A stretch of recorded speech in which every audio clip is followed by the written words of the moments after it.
தோழர் வணக்கம். மாஞ்சோலை எஸ்டேட்டில் இருந்துட்டு அந்த தொழிலாளர்களை ஒட்டுமொத்தமாக கையெழுத்து வாங்கிட்டு நீங்கள் வெளியில் போங்க அப்படின்ற மாதிரி அந்த நிர்வாகம் அனுப்புகிறதா செய்திகள் வந்துட்டு இருக்குது. இதை நீங்கள் எப்படி பார்க்குறீங்க? அந்த தேயிலை தோட்டத்தில் வேலை செய்வது இப்போ சாதாரணமாக சமவெளி பகுதியில் நிலம் இருக்குது, வயல் வேலைகள் இருக்குது, நெல் போடுறாங்க, கரும்பு போடுறாங்க, வாழை போடுறாங்க. இதை விட அதிக கஷ்டமானது, அதாவது விஷப்பாம்புகள், தேள், இந்த மாதிரி பல பூச்சிகளோடு வாழணும். பணியிடம்னா அது தேயிலை தோட்டம் தான் பணியிடம், ஒரு ஆலை மாதிரி இல்லை. அந்த பணியிடத்துல இந்த விஷ ஜந்துக்களோடையும் வாழணும். மிக கஷ்டமான ஒரு சூழல். அதுக்கு மேலே ஆலை தொழிலாளர்களுக்கு கூட இப்போ அதுவும் போயிடுச்சு. அந்த காலத்தில் 8 மணி நேர வேலை தான் இருந்தது. இது 8 மணி நேரத்துக்கு அதிகமான வேலை, அதற்கும் குறைவான சம்பளம். அதை சம்பளத்தை உயர்த்தி கொடுங்க, ரொம்ப குறைவாக கொடுக்குறீங்க, உயர்த்தி கொடுங்கன்னு கேட்டால் கொள்ளலாம். இதுதானே இப்போ பிரச்சனை. அதைத்தான் நம்ம பார்க்குறோம். அது மு கருணாநிதியினுடைய ஆட்சி. அதுவும் இவர் நேரில் பார்த்தவர். அதனால தான் அவர் அதை சொல்லும் பொழுதே அவருக்கு அழுகை வருது. இந்த கொலையை பார்த்தவர், படுகொலை, போலீஸினுடைய படுகொலையை பார்த்தவர். போலீஸ் அடிச்சான்னாலே கண்ணா பின்னான்னு அடிப்பான். அதாவது காலு கை எலும்பு உடைக்கிறவன் நோக்கத்தில் தான் அடிக்கிறான். இதெல்லாம் சுற்றுவான். ஆனா இந்த 2 தேவை அவனுடைய உத்தியை பாருங்களேன். 17 பேரை நீரில் மூழ்கடித்து கொலை செய்தார்கள், படுகொலை. அதுக்கு காவல்துறை தான் செய்து, மு கருணாநிதி தான் காரணம். அதுக்கு முன்னாடி அவர் 72ல், இது 96ல், 72ல் கோவையில் 12 விவசாயிகளை சுட்டு கொண்டிருக்கிறார். அதே எம்ஜி ராமச்சந்திரன் ஆதரிச்சு வேற பேசினார். இப்போது என்ன பிரச்சனைன்னா, அன்னைக்கு அவங்களுக்கு குறைவாக கூலி கொடுத்து சுரண்டினார்கள், இன்னைக்கு அப்படியே தூக்கி வீசுவாங்க. 100 ஆண்டு காலம் அங்கே வேலை செய்திருக்கிறாங்க, தலைமுறையாக அவங்க இருந்து அங்கே வேலை செய்திருக்கிறாங்க. அவங்க தான் அதை உருவாக்கியது. அப்படியே தூக்கி தூர வீசுவேன்னு சொன்னா யார் நீ? அது என்ன கோர்ட்டு? Supreme court? அது என்ன உச்ச நீதிமன்றம்? மக்கள் தான் உச்ச நீதிமன்றம். இந்திய மக்கள், தமிழக மக்கள், தொழிலாளர்கள், விவசாயிகள், அவங்க உழைக்கும் மக்கள் தான் மிகப்பெரிய நீதிமன்றம். உச்ச நீதிமன்றம்லாம் கிடையாது. அவர் என்ன சொன்னால் மக்களுக்கு சாதகமாக இல்லை என்றால், மக்களுக்கு பாதகமாக சொன்னால் தூக்கி தூர போட்டுருவோம்.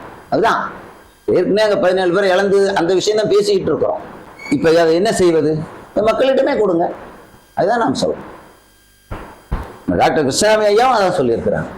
ஒரு கூட்டுறவு நிறுவனம் தொடங்கி அந்த மக்கள்கிட்ட கொடுங்க. சில ஆயிரம் தொழிலாளர்கள் இருக்கிறாங்க, அவங்களுடைய கூட்டுறவுன்னா அரசு ஒரு நிதி, அரசாங்கம் ஒரு நிதி, தொடக்கத்தில் ஒரு நிதி ஆதாரம் கொடுக்கணும். அதை கொடுங்க, இது பண்ணுங்க. இல்லைன்னா அரசு ஏற்று நடத்தலாம்.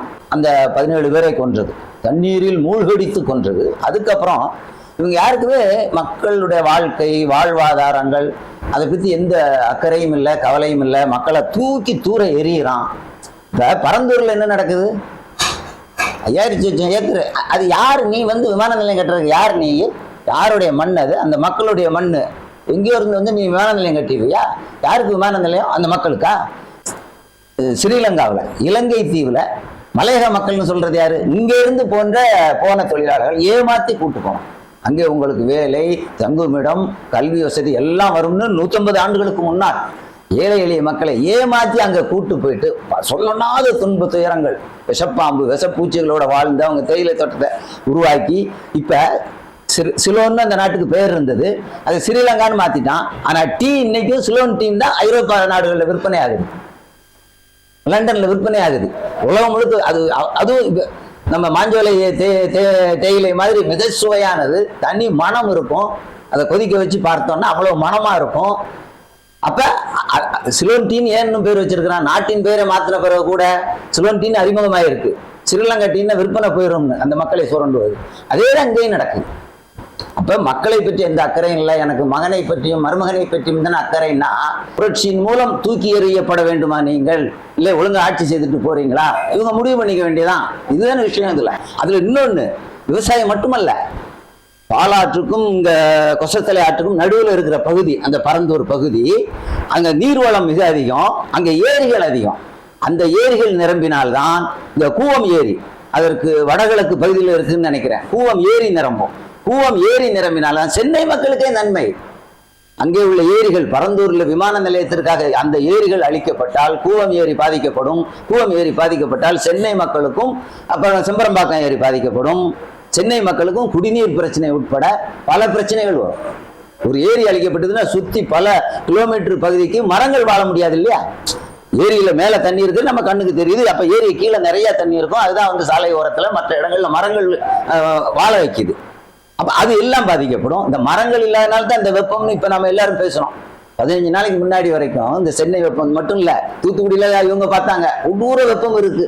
இது மரங்களை அழித்ததுனால்.